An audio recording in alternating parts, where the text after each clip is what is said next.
ท่านผู้สูงอายุหรือเรียกตัวเองว่าผู้สูงอายุทั้งหลาย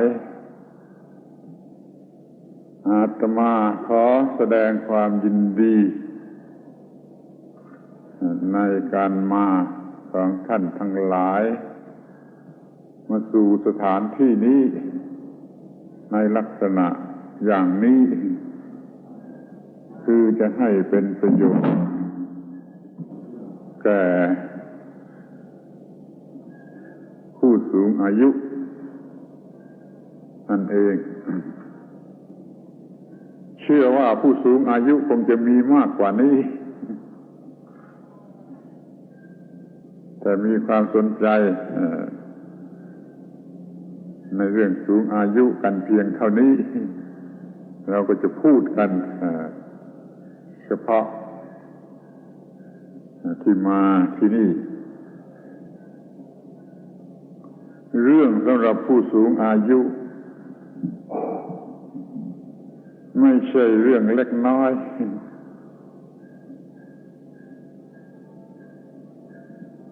มันมีปัญหาว่าจะเป็นผู้สูงอายุจริงหรือไม่เท่านั้นเองถ้ามันเพียงแต่ว่าวันคืนเดือนปีมันมาก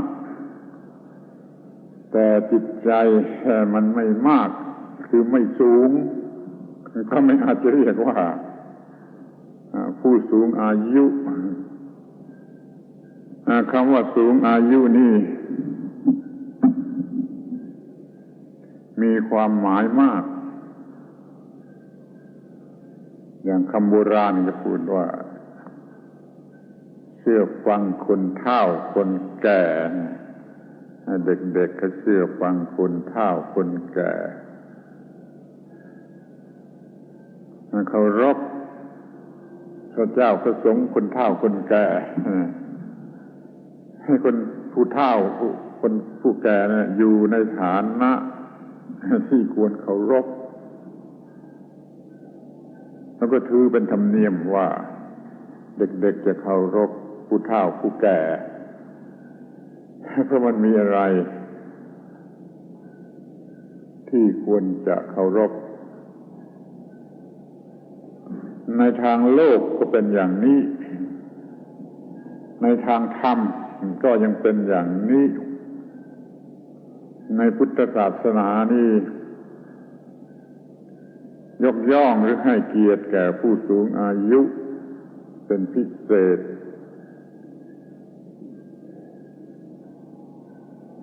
เรียกว่าเป็นผู้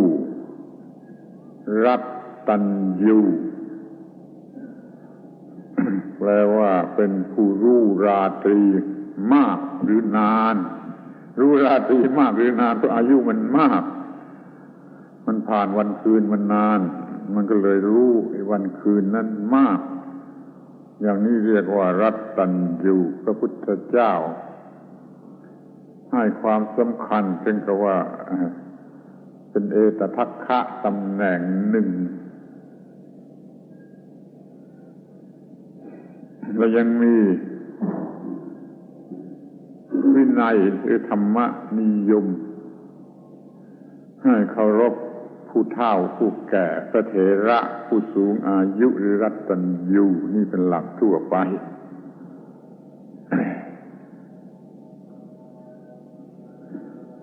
แล้วมันก็มีเหตุผลมากที่เป็นอย่างนั้น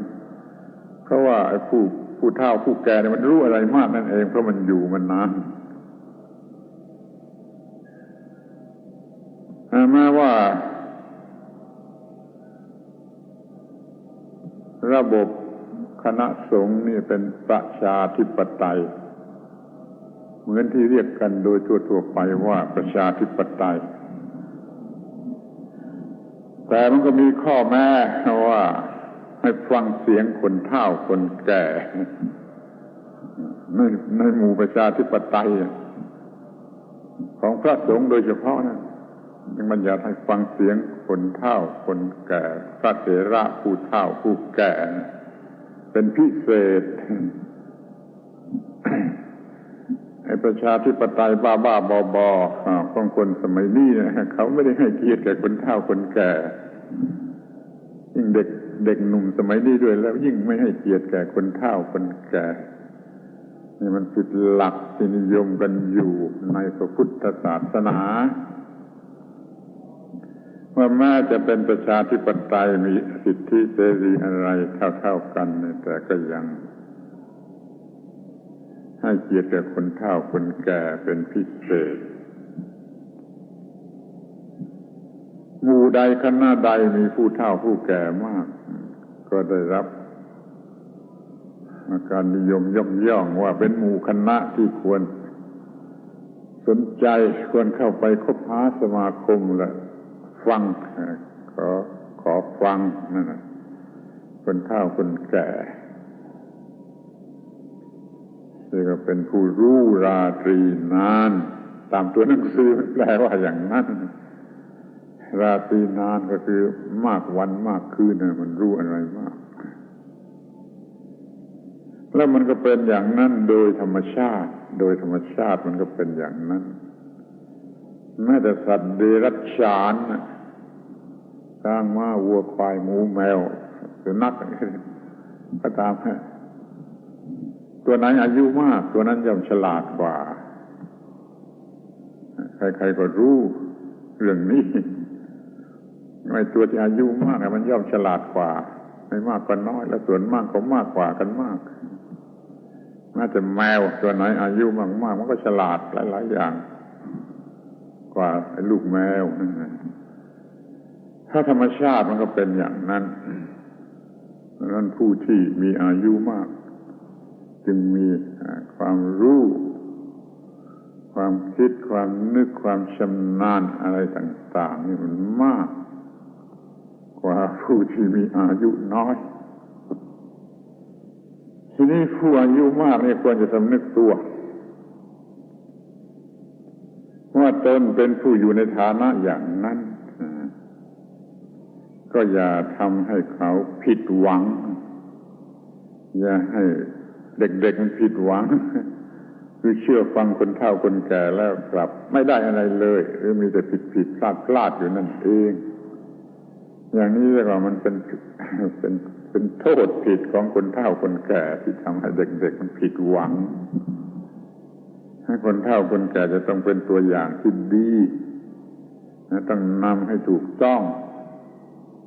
เพราะเคยผ่านมาแล้ว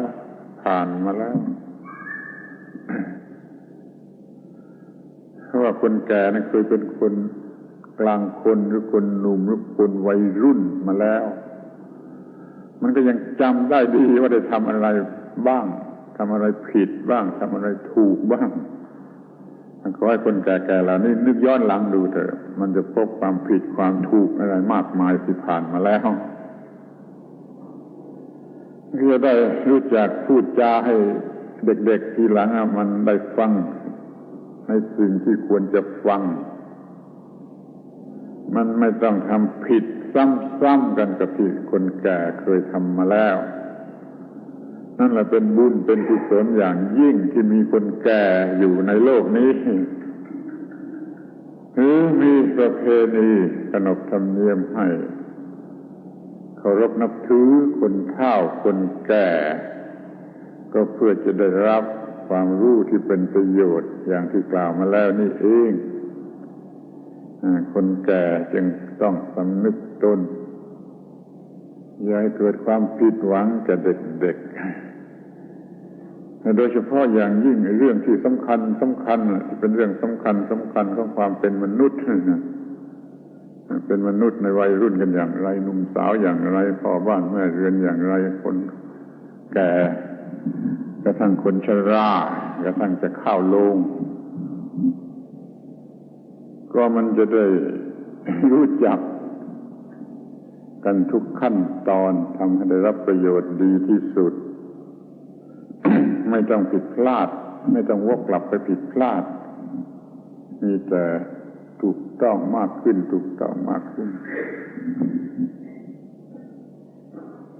ว่าที่จริงมันก็ไม่ใช่เรื่องง่ายนัก ที่คนแก่จะเป็นผู้รู้อะไรสมกับที่เป็นคนแก่โดยมากมันไม่ค่อยสมกันเนี่ยจึงมีคำกล่าวประณามคนแก่ที่ไม่รู้อะไรให้สมกับอายุนะว่าอย่างนั้นอย่างนี้แก่มะพร้าวเท่ามะละกออะไรก็ว่าไปตามเรื่องเพราะมันไม่มีอะไรรู้ถูกต้องเพียงพอมันเองนั่นขอให้เรารับรู้เรื่องนี้ทำให้เป็นประโยชน์แก่ลูกหลานเลย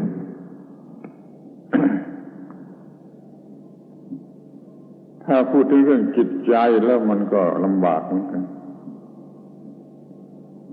กว่าจะเป็นผู้รู้อะไรเต็มที่ มันก็ต้องเกษียณอายุราชการแล้วทั้งนั้นหรือบางทียังจะน้อยกว่าจะอีกเดี๋ยวนี้อายุราชการ60 ปี60 ปีนี่คนยังไม่รู้อะไรถึงที่สุดในทางจิตใจอยากจะพูดว่าต้อง80 ปีต้องอายุ80 ปีมันจึงจะรู้เรื่องชีวิตจิตใจชีวิตชีวาในเรื่องจิตใจนี่ถูกต้องเพียงพอแต่ร่างกายก็แก่งอมแล้วร่างกายก็แก่ล่วงหน้าจิตใจเมื่อ80 ปีนี้ร่างกายก็แย่แล้วแก่แล้วแต่ว่าจิตใจเนี่ยกำลังเพิ่งจะเป็นหนุ่มนะคือรู้อะไรถึงที่สุดเมื่ออายุ80 ปีเมื่ออายุ80 ปีสติปัญญาหรือความรู้ทางจิตใจเนี่ยจะกำลังนุ่มเต็มที่แม้ว่าความจำมันจะเริ่มลดถอยเลิกเรียนฟั่นเฟือนไปบ้างแต่ความคิดความนึกคือสติปัญญาของคนที่ไม่ฟั่นเฟือนเลิกเรียนกำลังนุ่มเต็มที่จะรู้อะไรมากถึงที่สุดจะพูดจาอะไรได้ดีถึงที่สุดเมื่ออายุ80 ปีอาตมาอยากจะพูดอย่างนี้ให้คนอายุ80 ปีจึงมีความเหมาะสมที่จะพูดจาให้เป็นประโยชน์แก่คนที่อายุน้อย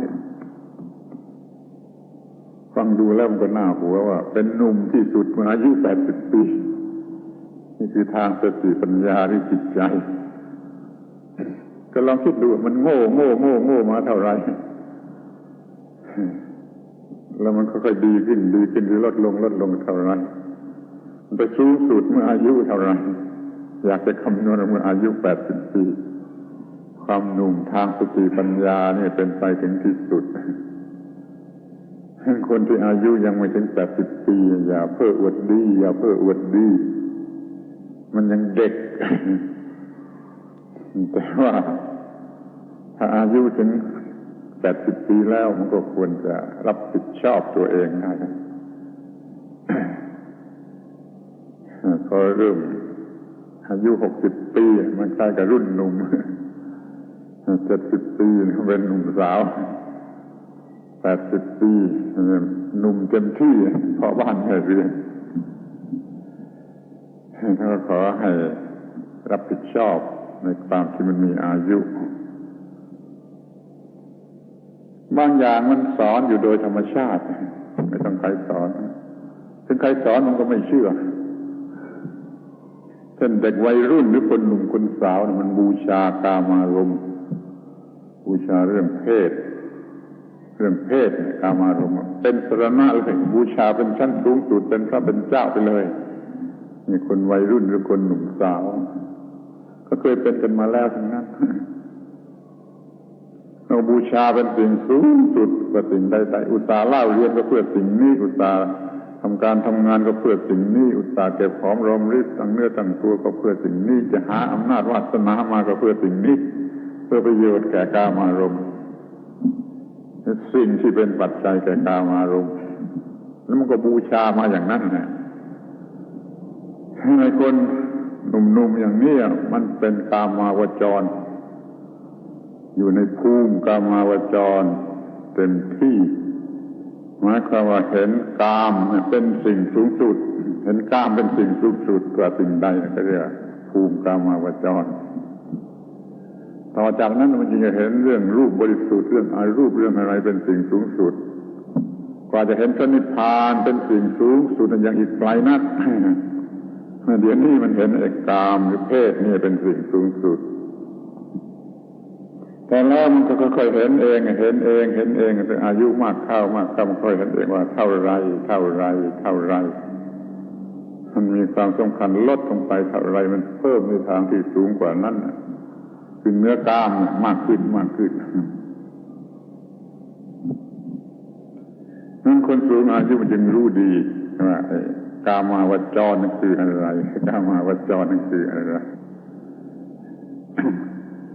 แต่จะบอกคนหนุ่มทันทีมันก็คงไม่เชื่อกันว่าจะฉลาดอธิบายแต่นั่นก็ยังยากลำบากจนกว่ามันจะเป็นคนสูงอายุตัวเองมันจึงจะรู้ คนที่สูงอายุก็เป็นผู้เฒ่าแล้วก็รู้ว่าเรื่องกามารมณ์มันก็เท่านั้นเองแค่นั้นเองเรื่องกามารมณ์เรื่องเพศน่ะเรื่องกิจกรรมทางเพศมันน่าเกลียดท่าทางน่าเกลียดแล้วก็สกปรกพูดกันตรงๆแล้วมันก็เหนื่อยเกือบตายแล้วก็เพื่อผลคือบ้าวูบเดียวสัตว์เดรัจฉานยังกระทำเป็นเหมือนกันสัตว์เดรัจฉานยังดีกว่าคนที่มันหมกมุ่นในเรื่องเพศเป็นมื้อเป็นคราวไม่เหมือนคนที่หมกมุ่นทางเพศทั้งวันทั้งคืนทั้งเดือนทั้งปีไม่มีสางสัตว์เดรัจฉานมันยังเป็นมื้อเป็นคราวตามฤดูกาลอย่างนี้เป็นต้นนี่มันทำให้เกิดปัญหาถามขึ้นมาว่าเป็นมนุษย์ที่ดีกว่าสัตว์เดรัจฉานเพียงแค่ว่ามันเป็นกิจกรรมทางเพศได้ไม่ต้องเป็นมื้อเป็นคราวอย่างนั้นเลยก็ดีอย่างนั้นเลยแล้วก็เถียงกันอีกสัตว์เดรัจฉานมีเรื่องทางเพศเป็นมื้อเป็นคราวไอ้คนนี่มีไม่เป็นมื้อเป็นคราวได้ตลอดวันตลอดเดือนตลอดปีเพราะคนดีกว่าสัตว์เพียงเท่านี้มันก็ยิ่งไม่ไหวคนแก่จะรู้ดี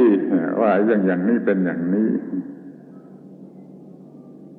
ว่าเรื่องนี้เป็นเรื่องที่น่าเกลียดกิริยาอาการน่าเกลียดบอกคนหนุ่มคนสาวก็ไม่เชื่อเรื่องนี้มันสกปรกคนหนุ่มคนสาวมันก็ไม่เชื่อนี่บ้าวูบเดียวมันก็ไม่เชื่อเหนื่อยเกือบตายมันก็ไม่เชื่อไม่ดีประสาทมันก็ไม่เชื่อแต่เดี๋ยวนี้มันรู้แล้วนะว่าเรื่องทางเพศมันเพียงเท่านี้มันมีเพียงเท่านี้ถ้าไม่รู้สึกอย่างนี้ไอ้คนแก่คนนั้นมันไม่รู้จักแก่มันยังเป็นเด็กอุ้มมือยังหลงกามารมณ์เป็นรูปาวจรอยู่นั่นเองถ้าคนแก่คนไหนมันยังเป็นอย่างนั้นมันก็ต้องเป็นเจ้าชู้จนเข้าโลงเลยต้องเข้าโลงเป็นเจ้าชู้จนเข้าโลงเพราะมันไม่รู้เรื่องนี้แต่ถ้าเวลามันผ่านมาทำให้รู้เรื่องนี้โอ้มันเรื่องที่ไม่น่าหลงเลยไม่น่าบูชาเลยเรื่องน่าเกลียดน่าชังเรื่องสกปรกเรื่องบ้าวูบเดียวเรื่องเหนื่อยเกือบตายเรื่องไม่ดีกับสัตว์เดรัจฉานเลยไม่ต้องมีใครมาสอนรู้ได้เองนั่นเป็นประโยชน์ของการที่มีอายุมากถ้าคนแก่ทั้งหลายเหล่านี้ก็ข้ามพ้นระดับนั้นข้ามระบบพ้นระดับบ้ากามบูชากามถือกามเป็นพระเจ้าอย่างเด็กๆมีพระกามเทพมันโง่กันทั้งโลกเดือนนี้เป็นเดือนวันวาเลนไทน์บูชาความรักมันเรื่องของคนโง่เรื่องของความรักทางเพศทางอะไรมาเป็นสรณะมันเป็นเรื่องของคนโง่แต่เด็กๆก็เกลียวกันไปหมดโดยเฉพาะนักเรียนนักศึกษาก็บูชาวันวาเลนไทน์วันแห่งความรักมันยังโง่ขนาดนั้นคนแก่ควรจะรู้มากกว่านั้นควรจะไม่หลงอย่างนั้นนี่คือว่าเวลามันสอนให้เวลามันสอนให้ หรือจะพูดให้ถูกกว่านั้นก็ไอ้สิ่งที่ได้ผ่านมาแล้วมันสอนให้ถ้าผ่านมามากเท่าไรก็เวลาก็มากเท่านั้นมันจึงเป็นเรื่องเดียวนะผ่านเวลามามากก็หมายความผ่านเหตุการณ์มามากให้มีความเพียรจัดในเรื่องของชีวิตชีวาจิตใจมันก็ได้รู้มันก็จะได้แก้ไขถูกต้องไม่ย้อนกลับไปเป็นเด็กอุ้มมือนี่เป็นพื้นฐานเป็นหลักพื้นฐานเป็นใจความพื้นฐานที่ว่าคนแก่ทั้งหลายจะต้องมีความรู้อย่างนี้มองเห็นอย่างนี้ก็ข้ามขึ้นมาเสียให้ได้ไม่กระโดดลงไปในโคลนในเลนไปจมอยู่ในโคลนในเลนแต่ว่าข้ามขึ้นมาจะได้ให้มองดูแล้วก็ขยะแขยงบางทีก็เกลียดกลัวไม่อยากจะเป็นอย่างนั้นจะมาอยู่ในภูมิในชั้นของผู้สูงอายุมีสติปัญญามีอะไรต่างๆคนละระดับถ้ามันยังชอบมันก็เด็กๆมันก็ไม่ได้เป็นคนแก่มันยังเป็นเด็กๆถ้ามันยังย้อนกลับไปชอบมันก็เด็กๆมันก็ไม่ได้เป็นผู้สูงอายุมันยังเป็นเด็กๆมันเป็นสิ่งที่น่าละอายผู้สูงอายุมันจำเป็นจะต้องไปย่ำเท้ากับพวกเด็กๆที่มันควรจะสูงขึ้นไปมองเห็นสิ่งทั้งหลายทั้งปวงตามที่เป็นจริงโดยเฉพาะอย่างยิ่งธรรมะสูงสุดคืออนิจจังทุกขังอนัตตาเด็กๆนี่มันไม่มีทางที่จะฟังถูกเรื่องอนิจจังทุกขังอนัตตาเพราะมันไม่ได้มีความรู้แต่มันไม่ได้ผ่านสิ่งเหล่านั้นไปพอสมควรพูดเรื่องอนิจจังทุกขังอนัตตามันจึงฟังไม่ถูกแล้วเขาก็ไม่พูดให้เด็กฟังด้วยจึงพูดให้ฟังมันก็ฟังไม่ถูกจนกว่าเวลามันจะผ่านไปพอสมควรอายุมากพอสมควรจะมองเห็นความไม่เที่ยงของชีวิตที่ผ่านมาแล้วตั้งแต่เล็กเป็นผู้ใหญ่แล้วก็จะเห็นความเป็นทุกข์อยู่ในความไม่เที่ยงนั่นแหละมันแต่เป็นหนุ่มเป็นสาวเป็นพ่อบ้านแม่เรือนทนทุกข์ทรมานเท่าไรมันก็มีความรู้ในเรื่องคำว่าทุกข์ความไม่เที่ยงก็รู้ความเป็นทุกข์มันก็รู้แล้วมันก็รู้ว่าไอ้สิ่งเหล่านี้ไม่มีใครต่อต้านได้ไม่มีใครเอาชนะได้นั่นคือความเป็นอนัตตานั่นคนแก่ที่ไม่โง่เกินไปมันจะเห็นอนิจจังทุกขังอนัตตาตามสมควรเห็นว่าแต่มันจะโง่จนเกินไปมันจะไม่มองเห็นวี่แววของอนิจจังทุกขังอนัตตาเอาเสียเลยนี่ขอให้คนแก่ทั้งหลายผู้สูงอายุทั้งหลายทดสอบตัวเองในเรื่องนี้ดูว่ารู้จักเรื่องอนิจจังไม่เที่ยงเท่าไรรู้จักทุกขังเป็นทุกข์ทรมานเท่าไรรู้จักอนัตตาไม่ใช่ของตนเท่าไร ถ้าไม่มีความรู้สึกเลยก็ไปเป็นเด็กตามเดิมถ้ามันรู้ขึ้นมาบ้างเท่าไรนั่นนะมันคือความเป็นผู้ใหญ่เป็นผู้สูงอายุมันมี นั่นเรายิ่งอายุมากก็จะยิ่งเห็นสิ่งเหล่านี้มากเห็นสิ่งเลวไหลไร้สาระหลอกลวงของเรื่องกามาวจรคือกามารมณ์มากทีเดียวแล้วก็มาเห็นอนิจจังทุกขังอนัตตาในตอนปลายตอนสุดท้ายนี่มากด้วยนั่นก็เลยเรียกว่าหูตามันสว่างขึ้นหูตามันสว่างขึ้น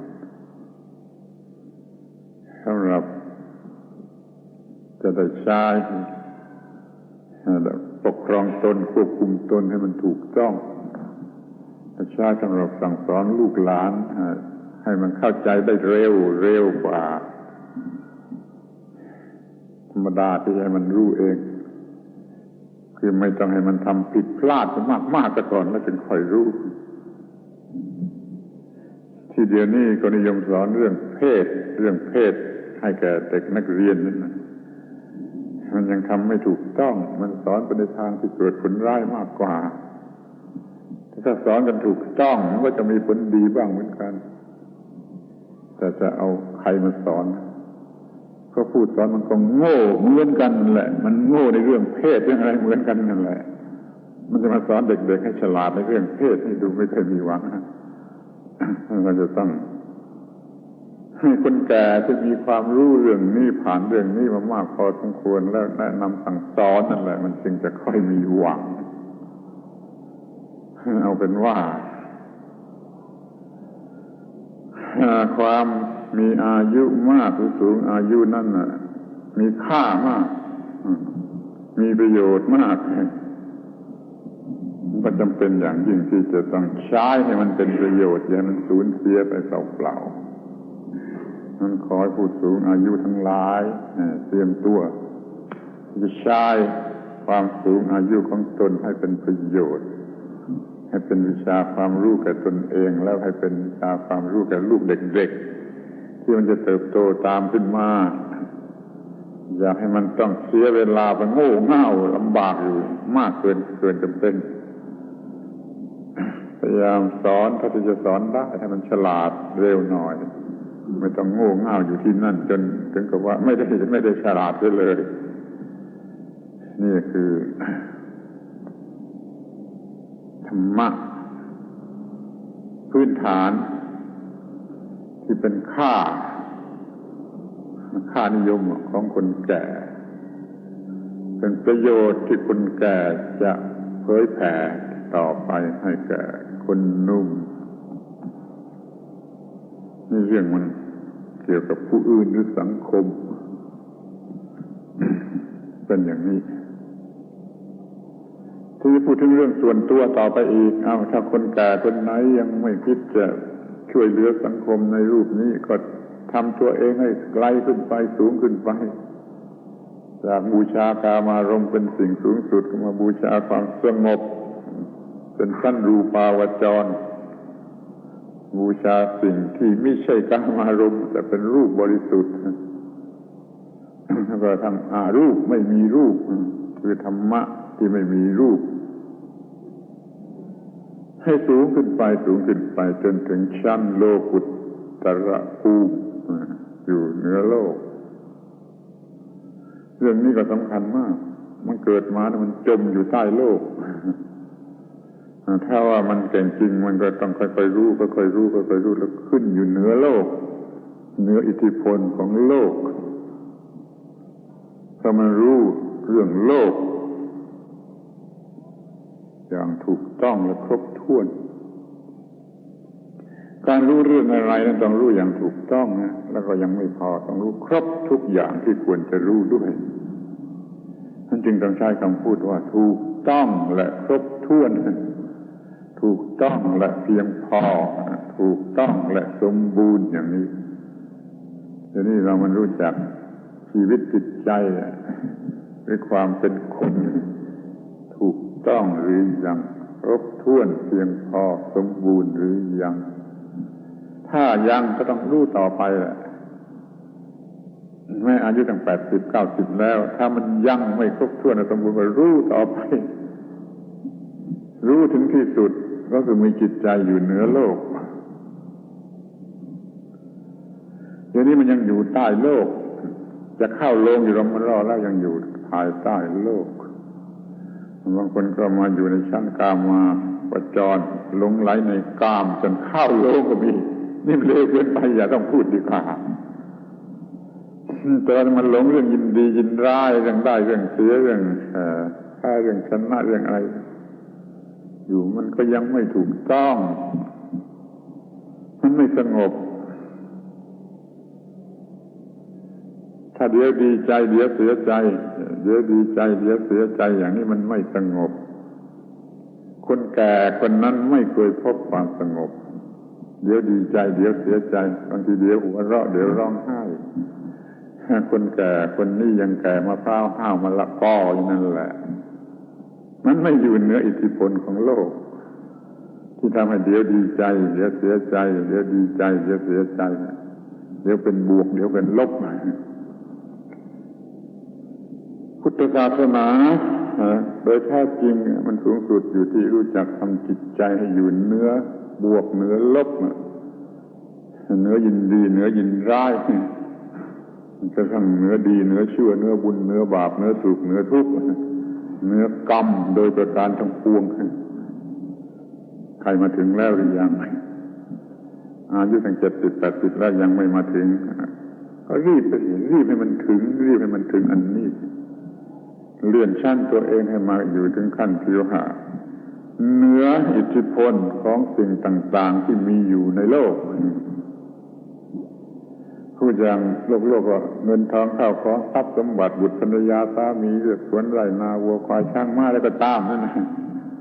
ที่มันทำให้เกิดความยินดียินร้ายนะครับอยู่เหนือมันเอง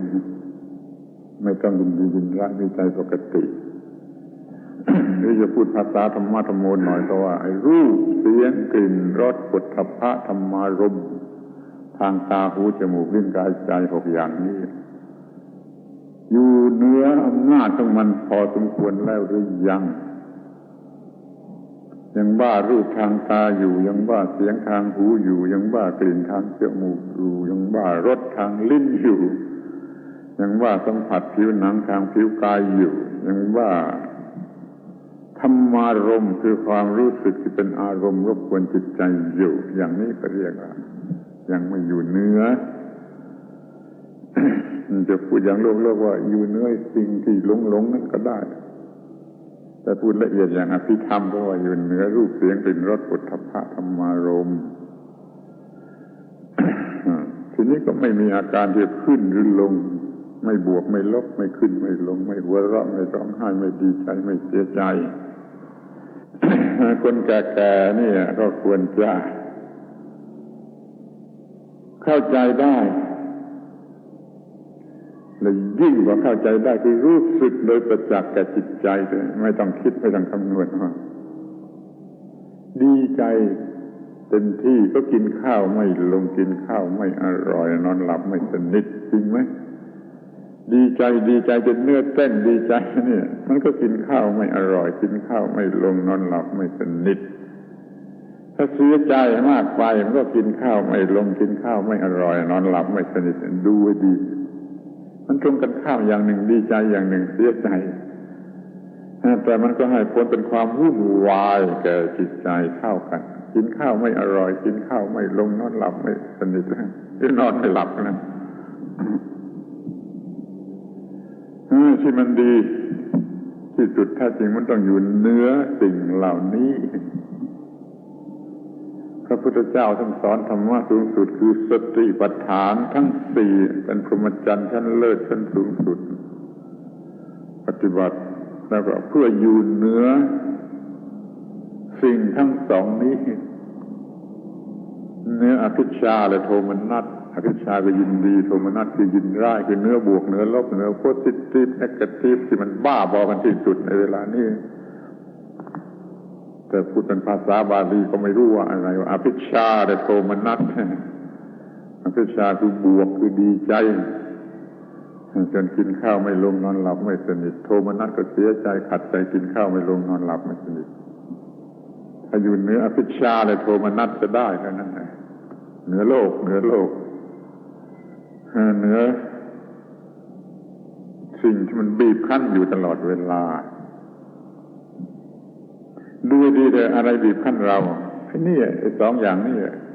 ดีใจเสียใจเนี่ยบวกหรือลบเนี่ยมันยึดมั่นถือมั่นเป็นตัวตนเป็นของตนเลยเห็นแก่ตนคอยจ้องใจมันเป็นบวกหรือได้ตามพอใจสนุกสนานพอใจมันเป็นบวก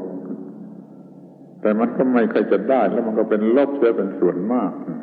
มันก็มีบวกลบบวกลบบวกลบเดี๋ยวขึ้นเดี๋ยวลงเดี๋ยวขึ้นเดี๋ยวลงไม่มีความสงบหรือคงที่แล้วคนโง่ก็ไม่ชอบความคงที่เขาว่ามันไม่อร่อยมันสู้บวกสู้ลบไม่ได้สู้หัวเราะไปบ้างร้องไห้ไปบ้างหัวเราะไปบ้างร้องไห้ไปบ้างนี่ดีกว่าถ้าสงบนิ่งเฉยๆจะเห็นมันไม่มีรสไม่มีชาตินี่มันแบบของคนโง่ที่ไม่รู้จักสิ่งต่างๆที่ได้ผ่านมาในชีวิตจนอายุมากถึงเท่านี้แล้วผ ถ้ามันมีความฉลาดพอสมควรมันไปรู้ไม่ไหวดีใจก็ไม่ไหวเสียใจก็ไม่ไหวทุกคู่เป็นคู่ในโลกนี้ไม่ไหวทั้งนั้นมั่งมีหรือยากจนนี่คนก็ชอบมั่งมีไม่ชอบยากจนแต่คนที่ได้ผ่านมาแล้วตามสมควรก็โอ้มันไม่สงบทั้งมั่งมีและยากจนสู้อยู่เหนือไม่ได้เหนือความมั่งมีเหนือความยากจนไม่มั่งมีไม่ยากจนนี่แหละสงบหรือว่ากำไรหรือขาดทุนเหมือนกำไรก็จิตใจวุ่นวายขาดทุนก็จิตใจวุ่นวายไม่กำไรไม่ขาดทุนนั่นแหละสงบสบายแพ้กับชนะก็ไม่ไหวแพ้ก็เป็นทุกข์ชนะก็หลงระเริงนอนไม่หลับอีกเหมือนกันชนะก็เลื่อนเจิ่งไปเหมือนกันไม่แพ้ไม่ชนะน่ะเป็นความสงบมีคนแก่ๆเคยมองอย่างนี้หรือยังแล้วก็เขาก็สอนกันแต่เอาชนะเอาดีจนบ้าดีลงดีเมาดีสิ้นเนื้อสิ้นตัวเพราะบ้าดีเมาดีฆ่าตัวตายเพราะบ้าดีเมาดีลงดีไปดูที่ไหนที่มันฆ่าตัวตายมันเป็นเรื่องบ้าดีทั้งนั้นหรือมันยึดมั่นเรื่องชั่วเรื่องดีมากเกินไปจึงต้องฆ่าตัวตายมันธรรมะสูงสุดจึงให้อยู่เหนือชั่วเหนือดีเหนือบุญเหนือบาปเหนือสุขเหนือทุกข์ไม่นรกไม่สวรรค์มันบ้าดีนรกมันบ้าชั่วไม่นรกไม่สวรรค์มันเป็นนิพพานคือสงบสุขแท้จริง